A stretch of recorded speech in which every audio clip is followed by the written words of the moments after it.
So women, you can't try to take away God's commandments. Brother, you can't just force a woman to allow you to be polygamous because, oh, that's what's commanded, or because, oh, I'm her husband and I'm the one that's in charge. That's just not how it works. According to 1 Corinthians chapter 7 and verse 4, Paul talks about when you are married, you give up your rights to your own body. Your body becomes your wife's, and your wife's body becomes yours. You're essentially each other's property. Now, I'm not going to ignore the verses you put there. Clearly, there is no prohibition in the Torah on polygamy. However, in order to have multiple wives, you have to meet very specific criteria. And I mean, there are 3 specific things from that Exodus passage you cited that you need to meet for that woman as well as your first wife. And are you prepared to do that? You just acknowledged in this video that one woman even is a lot of work. You are obligated, according to that verse, to meet the sexual needs of that one woman.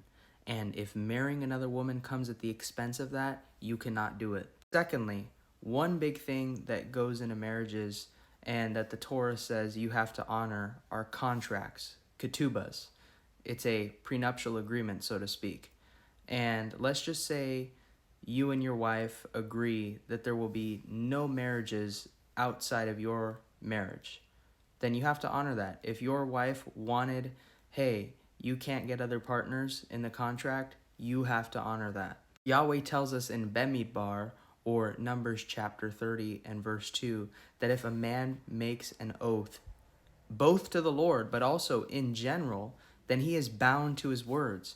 If he makes an oath, if he takes a vow on his wedding day to be faithful to his wife all the days of his life, and of course that contract that I discussed previously plays a part into it, then he can't get another wife. It is that simple. Plus, note that we're also subject to the laws of the land. Romans 13, part of the curse of being in the dispersion is that we can't just do everything that's in the Torah. We have to do our best to keep it while we're in the dispersion, but only the elements that we can keep in the dispersion.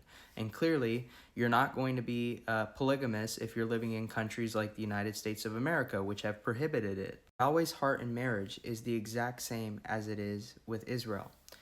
He told Ephraim in Hosea chapter 11 and verse 9 that he was not going to destroy them even though they chose to not obey him. They were not choosing him, and that's because he remembered the covenant he made with their ancestors. Of course, spiritual and physical adultery are entirely different but related issues that I can cover in another video.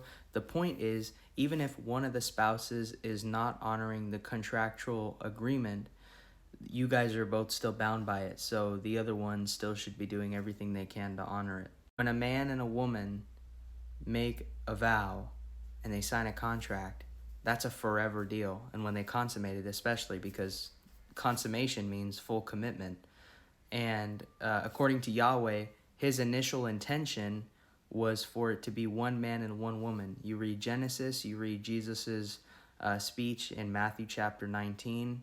Yahweh didn't intend for us to be polygamous, but that's just how it ended up being. Let me note that it's like roughly 6 chapters after that second verse that you cited that Yahweh warns Israel when they're choosing a king that he should not, take for himself multiple wives, otherwise his heart will depart from Yahweh. And that's what happened to King Solomon. It was literally a prophecy written into the Torah about King Solomon, how he deviated away from God because he got all caught up with his wives, and of course his secondary wives. Those would be his concubines. And I think that applies to any man today. Paul already says that when you marry a woman, your concerns are more with the world. How much more if you marry a bunch of other women? And when Paul was writing his letter to the Galatians in chapter 3, he says that when 2 humans make a contract, and he's saying this, of course, in relation to Yahweh making a contract with Israel, that's the Torah, that nobody should be adding or taking away from it. Nobody should be annulling that contract. So when you make a wedding contract and that involves you two being faithful to each other for life, that can't be broken. So it's not just, hey, honey, let me sweet talk you. Okay, let's get married. Okay, we're going to do all this crap. All right, great. Okay, honey, sorry, I tricked you. A few years later, you're like, sorry, honey, I tricked you. Now I want another wife. That's not how it works, bud. You got to read your Bible.